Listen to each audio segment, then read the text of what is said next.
إن الحمد لله والصلاة والسلام على رسول الله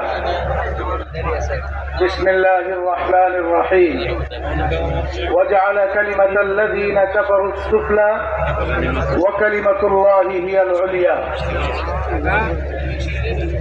আজকের এই মহতী ওয়াজ মাহফিলের মোহতারাম মুআজ্জাজ সম্মানিত সভাপতি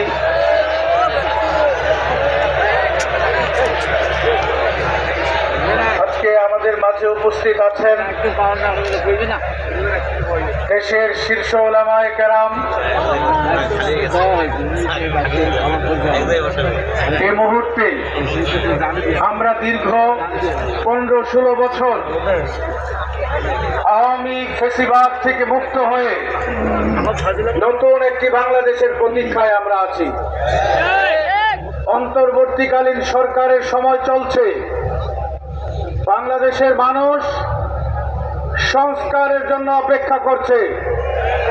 বিচার বিভাগের সংস্কার, শিক্ষা বিভাগের সংস্কার, সংবিধানের সংস্কার, নির্বাচন ব্যবস্থার সংস্কার, সব সংস্কার হবে।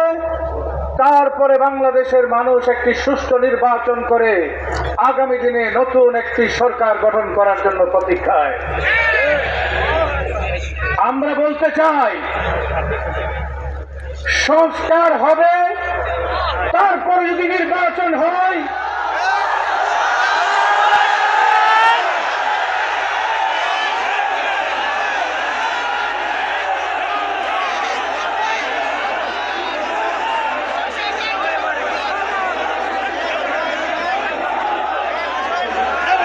আমরা বলতে চাই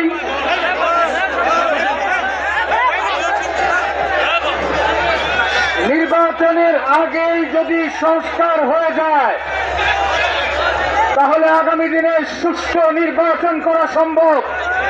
আমরা দাবি করেছি, এত খুন, এত গুম, এত হত্যা, বিচারের নামে ফাঁসির কাস্তে ঝুলিয়ে ইসলামী নেতৃবৃন্দ আলেম ওলামাদেরকে হত্যা করার পরে শেখ হাসিনার বিচার হবে না, তার আগে আমরা কোনো নির্বাচন চাই না।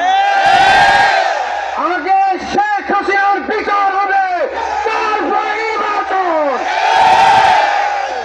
বন্ধুরা আমার, আজকে ইসলামী নেতৃবৃন্দ, বিশেষভাবে আল্লামা মামুনুল হক আমিরে মজলিস, তিনি আপনাদের আজকে চরমোনাইয়ের ময়দানে এসেছেন। চরমোনাইয়ের পীর সাহেবরা আছেন। ইসলামী নেতৃবৃন্দ ঐক্যবদ্ধ হবেন। আগামী নির্বাচনের মধ্য দিয়ে এক পক্ষের নির্বাচন আমরা করে ইসলামী সরকার প্রতিষ্ঠা করতে চাই। সেই জন্য উদারতা লাগবে। আমরা যদি উদার হতে পারি, আমার ভাইকে ছাড় দিতে পারি, তাহলে আমরা পারবো আগামী দিনে নির্বাচনী বৈতরণী পার করতে। আপনারা ঐক্যবদ্ধভাবে নির্বাচন করতে রাজি আছেন তো? ইনশাআল্লাহ। আল্লাহ তৌফিক দান করুন। ইসলামী আন্দোলন বাংলাদেশ আয়োজিত ওলামা সম্মেলনে এই পর্যায়ে বক্তব্য রাখবেন ইন্দোনেশিয়ার ইসলামিক উম্মাহ ইউনিয়নের ফরেন অ্যাফেয়ার্স প্রধান doctor আভে নুয়ানসুয়া ইউবিসোলু। Our distinguished guest from Indonesia, Dr. Abhe Nuansua Wibisono, has already joined us. Welcome to the Grand Chormonai Mahfil, one of the largest Muslim gathering in the world. The head of foreign affairs at the Islamic Ummah Union of Indonesia,